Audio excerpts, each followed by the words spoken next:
오늘날은 우리 대한민국이 참 좋아졌습니다.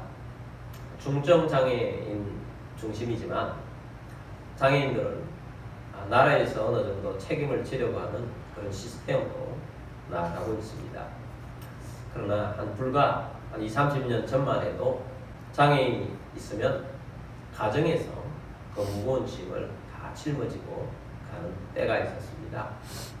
그것이 너무 힘들고 어려운 사람들이 너무 많이 있어서 소명을 받은 그런 우리 믿음의 사람들이 있어서 장애인들을 모아서 장애인 사역을 하시는 그런 분들도 계셨고 그런 단체들이 있었습니다. 그런데 대부분의 장애인 사역들을 하시는 그곳에 가보면 환경이 굉장히 열악했습니다. 저희는 아이들이 어릴 때 우리 가족들과 함께 그런 장애인 한 곳에 가서 가끔 봉사도 하고 방문을 하여서 그런 때가 있었습니다. 한 번은 그때 뉴스를 보는데 감동이 있어서 그 장애인 단체를 또 방문을 했었습니다.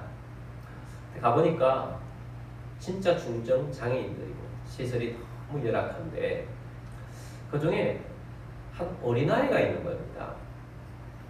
모습은 초등학교 1, 2학년 정도의 모습을 하고 있었는데 얼굴은 어린아이 모습이 또 아닌 겁니다.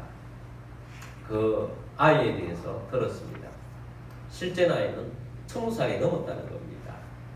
그런데 성장이 멈추는 병에 걸려가지고 성장하지 않는 병으로 그렇게 살아가고 있는데 여러 가지로 성장이 되지 않는 겁니다. 그런데 그 상태로 계속 살아가는 것이 아니라 보통 성장이 멈춘 그런 사람들은 곧 또 이 세상을 떠나게 된다 하는 그런 안타까운 그런 이야기도 듣게 되었습니다. 육신이 성장이 멈추는 그런 병도 있구나 하는 것을 그 사람을 보면서 알게 되었습니다. 여러분, 우리의 믿음은 성장해 가야 합니다. 우리 교회에서 새가족 교육을 할 때에 강조하는 것이 있습니다. 믿음이 성장하지 않으면 어떻게 되느냐 묻습니다. 믿음이 성장하지 않으면 영적 장애가 생깁니다. 장애인이 됩니다. 성장하지 않으면 믿음이 끄꾸러지고 사단에 의해서 공격을 받고 넘어지기가 일수인 것입니다. 그래서 우리의 믿음은 반드시 자라가야 합니다.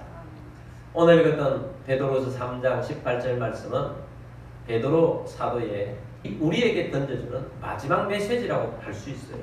왜냐하면 베드로 사도가 편지를 쓴 것이 딱 두 가지입니다. 베드로 전서와 베드로 후서입니다. 베드로 전서와 베드로 후서 이 두 가지인데 베드로 후서의 가장 마지막 절이 오늘 본문 말씀이에요. 근데 이 베드로가 마지막으로 주신 말씀이 자라가라는 것입니다. 베드로는 이 자라감이 얼마나 중요한지를 자신의 인생의 삶을 통해서 너무나도 잘 알고 있기 때문에 자라가라고 하십니다. 3장 18절 말씀의 앞부분만 보면 오직 우리 주 곧 구주 예수 그리스도의 은혜와 그를 아는 지식에서 자라가라 라고 말씀하고 있습니다. 자, 은혜와 지식, 그리스도의 은혜와 그리스도를 아는 지식에서 자라가라 라고 말씀합니다. 그래서 오늘은 이 두 가지 내용을 가지고 자라감에 대해서 말씀을 드리고자 합니다. 첫 번째는 은혜 안에서 자라가야 합니다. 우리가 믿음 생활을 하면서 살아가는 모든 것들이 은혜가 출발입니다. 은혜의 출발은 모두가 예수님과의 만남으로부터 시작이 됩니다. 예수님과의 만나서 우리가 구원을 얻고 우리의 신앙생활이 시작됩니다. 그리고 우리 모두에게는 하나님의 은혜가 머물러 있는 것입니다. 그런데 이 은혜가 머물러 있는 동안에 성장하지 않으면 마치 길가에 떨어진 씨처럼 조금 올라오다가 어떤 사람들은 그 영혼이 죽어버리는 그런 경우도 생긴다는 것입니다. 계속 자라가고 성장해야 하는 것입니다. 베드로는 자신이 이 사실을 너무 잘 알고 있습니다.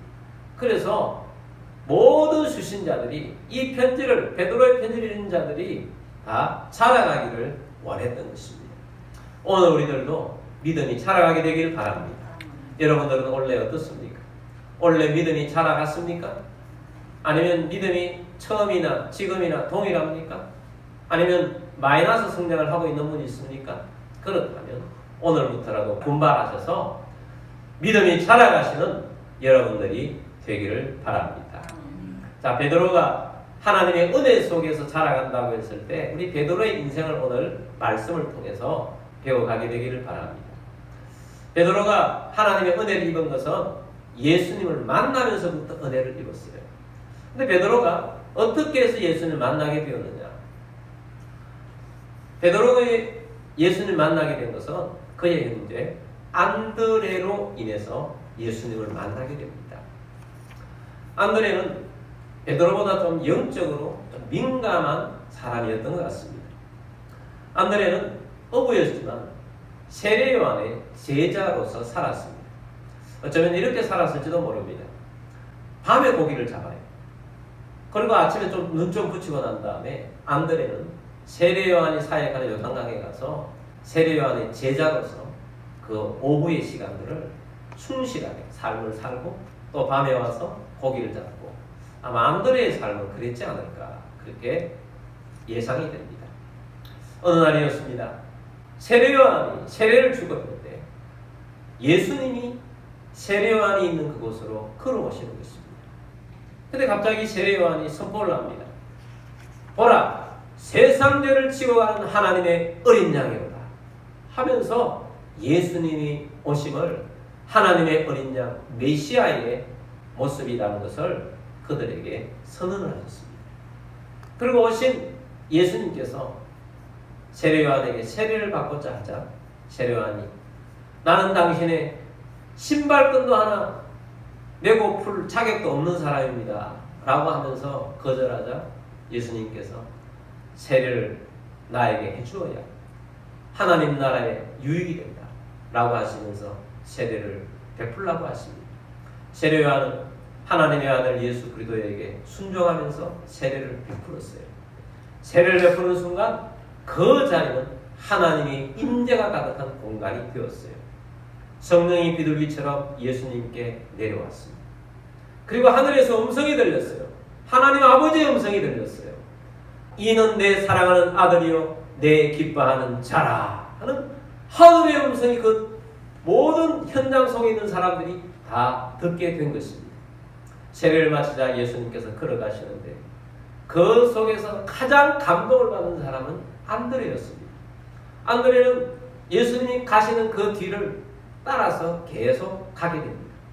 그리고 예수님이 그 하시는 곳에 가서 예수님께 질문을 하고 예수님의 말씀을 듣습니다. 밤을 새워서 예수님과 대화를 했습니다. 안드레의 결론은 이분은 진짜 메시아로 오신 분이 맞다 하는 것을 그날 확신을 가지게 되었어요. 그리고 생각이 난 사람이 있습니다. 이 예수님을 소개해줘야 될 사람이 있다. 그 사람이 누구였습니까? 형제 베드로였습니다. 그래서 안드레는 내가 예수님께 소개를 해드릴 사람이 있으니 내가 데려오겠습니다 하고 집에 가서 베드로에게 말했습니다. 와서 보라, 내가 메시아를 만났다. 이 시대의 메시아가 오셨다. 가자! 라고 확신 있게 말을 하자 그 확신에 베드로가 안드레를 따라서 예수님을 만나러 가게 된 것입니다. 예수님이 베드로가 오는 걸 보면서 베드로에게 이름을 새로 지어주었습니다. 그 전까지 베드로는 베드로라는 이름을 가지고 살지 않았습니다. 시몬이라는 이름으로 살았는데 예수님께서 말씀합니다. 앞으로 너의 이름은 게바라 할 것이다. 그 당시에 통용하는 언어는 아람어를 사용을 하고 있었어요. 그래 아람어로 게바라고 했는데 그 게바는 헬라어로 번역을 하면 베드로가 되는 것입니다. 반석이라는 뜻이 되는 거죠. 그래서 예수님께서 베드로를 보자마자 너는 베드로다, 게바다 이런 이름을 지어 주신 것입니다. 그리고 다시 일상 터전으로 돌아왔습니다. 어떤 목구멍이 포도청이라 어떤 베드로가 그때까지 예수님을 메시아로 본인은 체험을 하지 못한 거죠. 안드레는 체험했지만 한 6개월이 흘렀습니다. 매일매일 밤마다 나아가서 갈릴리 호수에서 거물을 던져서 고기를 잡으며 가족들을 먹여 살리고 있었던 것입니다. 그런데 그 어느 날은 거물을 던져도 이상한 날이었습니다. 고기가 한 마리도 잡히지 않는 것입니다. 아무리 던져도 한 마리가 잡히지 않는 것입니다. 밤새도록 던졌습니다. 새벽이 되었습니다. 오늘은 안 되는 날이다 생각을 하게 되었습니다. 그리고 내일을 위해서 그 거물을 잘 씻어서 묻어있는 모든 풀이나 잡초 또 풀초 이런 것들을 다 씻어야 내일 또 일을 할 수 있기 때문에 씻고 있는 중에 멀리서 예수님께서 많은 무리들과 함께 그 새벽에 베드로를 사실은 찾으러 오신 겁니다. 그리고 베드로가 그물 짚고 있는 현장에 오셔서 베드로에게 배 위에 올라가서 내가 말씀을 전하겠다 라고 하여서 예수님께서 그 배 위에 올라가시고 배 밑에서 수많은 무리들이 예수님의 말씀을 듣습니다. 예수님께서 푸른 마르고 꽃은 시드나 하나님의 말씀은 영원히 있느니라 이런 말씀들을 하셨을 것입니다. 베드로는 그 말씀을 들었습니다. 그 말씀이 마치자마자 예수님께서 베드로에게 말씀하십니다. 저 깊은 곳에 가서 그물을 던져라. 당황스러운 명령이 내려온 것입니다. 밤새도록 고기를 한 마리도 못 잡았는데 이제 겨우 다 씻었어. 정리를 잘 했는데 그걸 다시 가서 던졌는데 다시 올리면 만선이라는 생각은 하지도 못하고 그냥 던져서 다시 올리면 새로 한두 시간의 작업을 새로 해야 되는 겁니다. 그러나 베드로는 이렇게 말합니다. 밤새도록 한 마리도 못 잡았으나 말씀에 의지하여 내가 그물을 내리리이다. 그래서 말씀에 의지하여서 그물을 던졌습니다. 깊은 곳에서 한 번 그물을 던졌는데 아무리 당겨도 고기가 너무 많이 잡혀서 당겨 올릴 수가 없습니다. 그리고 어부 친구였던 요한과 야고보의 배가 그 근처에 있어서 불렀습니다. 그리고 고기를 실었습니다. 한 번 그물에 두 배가 가득 차게 되었습니다. 그런데 갑자기 성령님이 베드로의 내면을 터치하게 된 거예요. 성령님의 조명이 예수님을 통하여서 터치하게 된 것입니다. 여러분 이것은 굉장히 중요한 순간입니다. 하나님이 임하시면 우리가 마치 우리 마음에 투명한 거울이 생긴 것처럼 우리 마음이 막 다 드러나는 그런 느낌이 드는 거예요. 영적인 임재가 있게 된 것입니다. 여러분 강력한 하나님의 임재가 있는 자리에 가면 회개하라고 하지 않는데도 막 회개가 터져나와요. 견딜 수가 없어요. 베드로가 갑자기 그런 마음이 생긴 것입니다. 견딜 수가 없어요. 자기 죄가 막 튀어나온 것 같은 느낌을 받았습니다. 예수님 앞에 무릎을 꿇었습니다. 주여 나를 떠나소서. 나는 죄인입니다. 내가 예수님 앞에 설 수가 없습니다. 견딜 수가 없습니다. 회개하는 심령으로 예수님 앞에 무릎을 꿇게 된 것입니다. 예수님을 통하여서 그 순간 성령님이 그 마음을 터치한 것입니다. 여러분 우리는 이런 순간들이 매우 중요한 것입니다. 여러분 우리의 삶은 하나님의 은혜가 있다는 것은 겉으로만 예수님을 만나고 겉으로만 예배하고 우리의 겉으로만 찬양을 부르고 이런 것이 아닙니다. 내 영을 하나님의 영이 터치하시고 내 영을 통해서 하나님 앞에 예배하는 것이 진정한 예배가 되는 거예요. 베드로가 그런 순간이 된 것입니다. 예수님께서 그 모습을 보시고 베드로를 제자로 부르십니다. 나를 따라오너라. 네가 사람을 낚는 어부가 될 것이다. 예수님께서 선언해 주셨을 때 베드로가 그 현장을 그대로 내려놓고 예수님을 따르는 제자가 된 것입니다. 여러분 그 이후에 베드로의 삶은 우리가 너무 잘 알고 있지 않습니까? 예수님의 제자 하면 가장 첫 번째로 서 있는 사람이 안드레가 아니고 베드로입니다. 여러분 놀랍지 않습니까? 영적인 관심은 안드레가 더 많았는데 예수님이 지목하여서 더 많이 사용하신 분은 베드로였다는 사실이에요. 이것이 은혜인 것입니다. 여러분, 베드로는 예수님께 대한 관심이 처음부터 있지 않았어요. 근데 예수님께서 보자마자 미래를, 베드로라는 어떤 사람이 될 것인지를 이름을 바꿔주시면서 반석이다. 너는 반석이다. 너는 교회의 기초다. 너는 모든 사람의 신앙의 기초가 될 것이다. 이런 이름을 주시고 그렇게 살아갈 수 있도록 해주신 것입니다. 이것이 하나님의 은혜인 것입니다. 어떤 경우에는 하나님이 저 사람은 꼭 하나님이 일을 할 사람 같다. 사람들은 그렇게 생각하는데 그런 사람이 안 되는 경우가 많고요. 저 사람은 예수님이 근처도 안 갈 사람이에요. 같은 사람이 오히려 우리 하나님 부르셔서 하나님이 귀중하게 쓰시는 그런 인물들이 얼마나 많은지 몰라요. 다 하나님의 은혜인 것입니다. 베드로가 그렇게 하나님의 은혜를 힘입어서 살아가게 된 것입니다. 저도 돌이켜보면 학창시절이나 그렇게 보았을 때 목사가 되리라는 생각도 못한 사람이에요. 그런데 하나님의 은혜로 지금까지 나오게 된 것입니다. 여러분, 우리의 삶은 하나님의 은혜로 말미암아 하나님의 역사하심으로 말미암아 나아가게 되는 줄 믿습니다.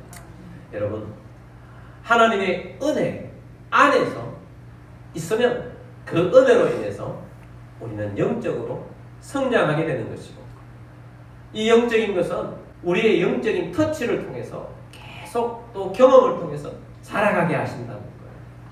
그래서 여러분, 하나님의 은혜가 우리 가운데 주어져 있습니다. 구원받았으면 주어져 있어요. 이 은혜 가운데서 자라가게 되길 바랍니다. 믿음이 자라가게 되길 바랍니다. 계속 성장하게 되길 바랍니다. 성장하지 않으면 영적 장애가 생기든지 아니면 사단의 계략에 의해서 넘어지고 실패하고 계속 믿음이 떨어질 수밖에 없는 상태로 나아가는 것입니다. 그래서 오늘 은혜 안에서 자라가는 삶이 되기를 주의 이름으로 축복합니다. 자, 두 번째는 그리스도를 아는 지식 안에서 자라가자는 것입니다. 그리스도를 아는 지식에서 자라가자. 그런 지식 하면은 우선 책을 생각할 때가 많습니다. 그런데 성경에서 말하는 알아감, 지식, 그리스도를 아는 지식은 체험하는 거예요. 경험하는 것을 말하는 것입니다. 우리의 영적인 삶에 자라가는 것은 성경 말씀을 머리로 많이 채워서 자라가는 것이 아닙니다. 말씀을 통해서 우리의 삶 속에서 하나님을 경험하면서 자라가는 거예요. 베드로가 제자가 되어서 계속해서 믿음이 자라갔어요. 자라가다가 결국에는 최고의 수준을 이룰 수 있는 순교의 자리까지 나가게 된 것입니다. 천국에 가면 제일 앞자리에 순교자가 있을 것입니다. 순교자들이 가장 영광된 모습입니다. 베드로는 거꾸로 십자가에 매달려서 순교를 당하시는 그 자리까지 나가게 되었습니다. 그래서 우리가 그리스도를 아는 지식으로 자라가야 하는데, 그리스도를 아는 지식으로 자라가는 데 있어서, 자라감에 있어서 지식의 그리스도를 아는 체험으로 자라가는 데 있어서 세 가지 방편들을 말씀드리려고 합니다. 첫 번째는 영적인 말씀입니다. 베드로는 예수님을 따라다닐 때 늘 예수님의 말씀을 듣습니다. 왜냐하면 예수님 앞에 매일 새벽마다 수많은 무리들이 모입니다. 따라다닙니다. 예수님 그들을 향하여서 천국 복음을 전파하시고 매일 말씀을 전하셨는데 제일 앞자리에 있었던 사람들이 예수님의 제자들이었습니다. 예수님의 말씀이 이해되지 않는 부분은 특별히 가회를 받았습니다. 예수님, 그 말씀은 이해가 되지 않습니다. 예수님께서 그 말씀은 이런 말씀이라고 재해석해 주시면서 가르쳐 주셨습니다. 그리고 예수님은 제자들을 따로 모으셔서 그 제자에게 특별한 말씀을 주시기도 하시고, 베드로에게는 특별 과외를 해주신 적이 있어요. 멘토가 되셔서 말씀해 주셨어요. 그런데 그것뿐만 있는 것이 아니고 어떤 사건을 만나는데, 어떤 일을 만나는데, 어떤 이슈가 있으면 그 이슈에 대해서 말씀으로 예수님께서 해석해 주시면서 말씀과 더불어 사는 삶이 예수님의 제자의 삶이었던 것입니다. 여러분, 말씀을 가지고 우리가 영적으로 자라갈 수 있습니다. 근데 우리가 기억해야 할 것은 말씀은 이해하는 수준으로만 끝내서는 안 된다는 거예요. 우리가 말씀에 실패하는 이유가 뭔지 아십니까? 많은 경우에 말씀을 머리에만 담아두기 때문입니다. 말씀을 듣는데 사모하는 심령으로 듣는 사람은 어떤 말씀이라도 아멘, 아멘으로 받고요. 이 말씀이 그러한가 하면서 말씀을 삶 가운데에서 실천해가면서 순종해가면서 체험해가면서 하나님의 말씀이 진짜구나 하는 것을 삶 속에서 직접 경험하면서 살아가는 것이 자라가는 것입니다. 말씀을 머릿속에만 두지 마시고 말씀이 여러분 삶 속에서 나오는 삶이 되기를 바랍니다. 그리고 어떤 경우에는 말씀은 결국 우리가 순종해야 하는데 순종하지 않는 삶이 왜 생긴 줄 아십니까? 이기적으로 말씀을 듣기 때문입니다. 이기적으로 말씀을 듣는다는 것은 내게 유익한 말씀은 아멘으로 받고 내가 좀 이 말씀을 들었을 때 이 말씀으로 하면 내가 많은 것을 헌신해야 하고 수고해야 하고 내 것을 많이 내어넣어야 했을 때 말씀을 순종하지 않는 경향들이 있어요. 결국은 그 삶은 말씀에 불순종하는 삶이 되는 것입니다. 말씀에 순종하겠다. 선택적인 순종이 아니라 어떤 말씀이라도 내가 순종하며 살겠습니다. 그랬을 때 이 말씀이 체험되어지는 것입니다. 그러려고 하면 말씀을 영적으로 수용하면서 살아야 합니다. 그래서 말씀을 순종하면서 말씀에 따라서 한 걸음 한 걸음 움직일 때에 우리가 말씀을 체험하는 신앙이 되는 것입니다. 말씀을 체험하고 싶지 않습니까? 말씀의 인도 따라 살고 싶지 않습니까? 말씀의 보호를 받으며 살고 싶지 않습니까? 어떤 순간에도 말씀이 역사하시는 걸 보고 싶지 않습니까? 그렇다면 말씀을 여러분 심령에 새기고 영으로 이 말씀을 받아서 말씀으로 승리의 길을 걸어가는 여러분들이 되기를 바랍니다. 자, 두 번째 자라가는 방편은 예수님과의 동행입니다. 베드로와 예수님의 제자들은 3년 동안 예수님을 따라다녔습니다. 예수님과 동행하며 살았습니다. 예수님과 함께 살았습니다. 여러분 우리의 삶도 마찬가지입니다. 우리의 삶을 예수님과 동행하면서 살 때 하나님을 아는 지식으로 경험하면서 체험하면서 살아가게 되는 것입니다. 오늘도 예배 생활을 합니다. 예배 자리에 나왔습니다. 여러분 예배는 하나님을 경험하며 예수님과 동행하는 최고의 삶입니다.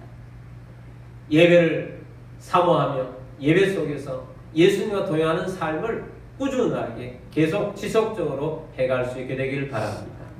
또한 매일 말씀을 읽고 말씀을 묵상하고 말씀을 적용하며 말씀 안에 살아가는 것이 예수님과의 동행입니다. 예수님이 말씀이세요. 말씀이 육신이 되어 우리 가운데 오신 분이 예수님이십니다. 그리고 기도 생활을 하십시오. 기도 생활을 하는 가운데 예수님과 동행이 나타나는 것입니다. 기도 자리에 있는 것이 예수님과의 동행이에요. 그래서 여러분 교회에 나와서 기도하시든지 아침에 눈 떠서부터 저녁까지 아멘 자면서라도 꿈 가운데라도 예수님과 함께 동행하며 기도하는 삶으로 살아가는 우리들이 되기를 바랍니다.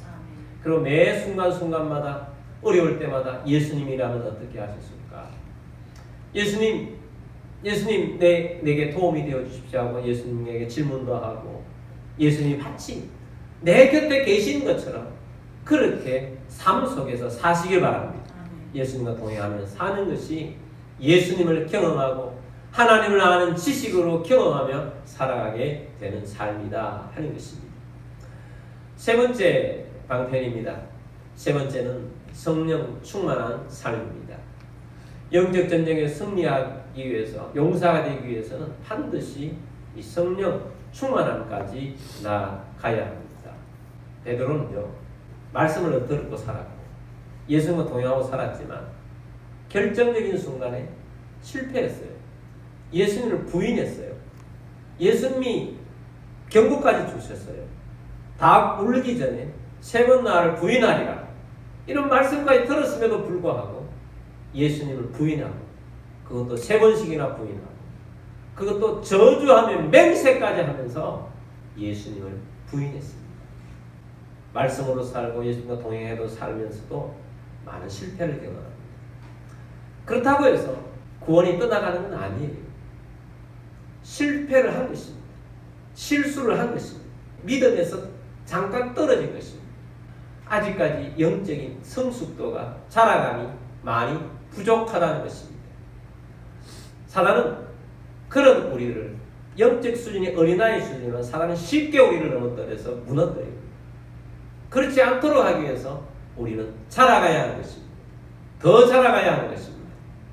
골리앗이 이스라엘을 쳐들어와 가지고 큰 소리로 외치면서 하나님을 모욕하고 이스라엘 왕을 모욕하고 하나님 백성들을 모욕했을 때 아무도 골리앗 앞에 나가서 싸울 용기를 가지지 않습니다. 영적인 성숙도가 떨어져 있는 사람들이에요. 그런데 소년 다윗이 나와서 골리앗을 단 한 방에 거꾸로 때렸습니다. 그 나라의 가장 영적으로 성숙한 사람은 다윗이었어요. 소년임에도 불구하고 다윗이었어요. 가장 높은 수준의 다윗이 있었던 것입니다. 여러분, 사단은 우는 사람처럼 우리를 넘어뜨리려고 합니다. 사단을 한 방에 이길 수 있도록 해야 한다면 성령 충만하여서 영적 수준을 높여야 합니다. 베드로가 한계가 있었음에도 불구하고 그것을 뛰어넘은 것은 예수님이 십자가에 달려 돌아가셨고 부활하신 다음에 많이 만나주신 것도 있지만 베드로가 오순절날 성령을 받았다는 것, 그 이후의 삶은 완전히 달라진 삶이에요. 성령 충만하게 되니까 새로운 하나님을 경험하면서 살아가는 것입니다. 여러분, 성령 충만을 구하고 성령 충만함 속에 살아가는 여러분들이 되기를 바랍니다. 그래서 완전히 변화된 하나님의 백성으로 살아가는 우리들이 되기를 바랍니다. 여러분, 말씀으로 자라가고 예수님과 동행하며 자라가지만 날마다 더 성령 충만함을 구하며 성령 충만하면서 살아가는 우리 모두가 되기를 바랍니다. 그래서 우리가 십자가를 통과하고 부활을 통과했지만 성령 충만하게 된다면 하나님 믿음 안에서 더욱더 더 잘 자라가는 하나님의 백성이 될 것이라고 믿습니다. 자, 베드로가 자라가라 라는 이 명령어를 내렸을 때는 현재 명령어예요. 현재 명령형이라는 단어는 뭘 말하느냐 하면 내일, 오늘도 현재잖아요. 오늘 현재도 자라가고 자라갔으면 끝나는 것이 아니고 내일도 자라가고 모레도 자라가야 하는 것입니다. 그렇게 자라가게 되기를 바랍니다. 자라가야 하는 것입니다. 계속 자라가야 합니다. 우리 계양천에 가면 봄에 벚꽃이 아름답게 피어 있잖아요. 근데 한 10여 년 전에 그 꽃을 작은 나무를 심었을 때 안 자라간다고 생각해 보십시오. 그 나무가 10년 전처럼 계속 그대로 거기 있다. 그 이상한 거잖아요. 시간이 지나가면 자라서 더 자라가고 더 자라가야 되지 않습니까? 우리의 믿음도 마찬가지. 구원 얻었을 때 우리는 어린아이로 새로 태어났습니다. 영적 어린아이로 거듭난 자로 태어났습니다. 이 거듭난 자로 그냥 있어서는 안 되고 자라가야 하는 것입니다. 베드로가 은혜를 받아라 이렇게 말씀하지 않고 은혜로 자라가라 라고 말씀하신 이유가 있어요. 이 베드로의 편지를 받는 사람들은 다 은혜를 받은 사람들이에요. 구원받은 사람이에요. 은혜가 머물러 있는 사람이에요. 근데 그 은혜로 살아가는 사람들이지만 그 은혜 가운데서 가만히 있으면 어린아이인 채로 그대로 있어요.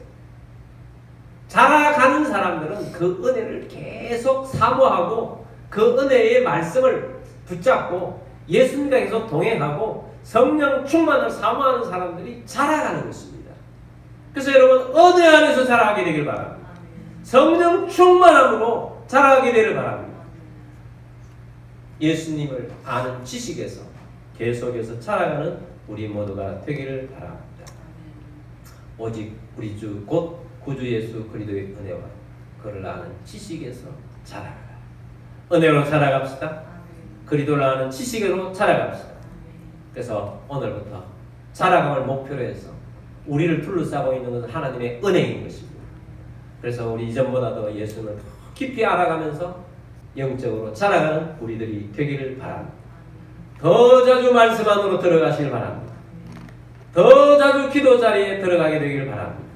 더욱 성령 충만을 힘입어서 자라가는 그리스도인이 다 되셔서 하나님을 기쁘시게 하는 자라감의 역사를 보는 우리 모두가 되기를 주의 이름으로 축복합니다. 아멘. 잘합시다. 아멘. 영적 장애인이 되지 맙시다. 아멘. 자라가서 하나님을 기쁘시게 하고 성공적이고 하나님을 기쁘시게 하는 믿음으로 사람으로 다스려가는 우리 모두가 되기를 주의 이름으로 축복합니다.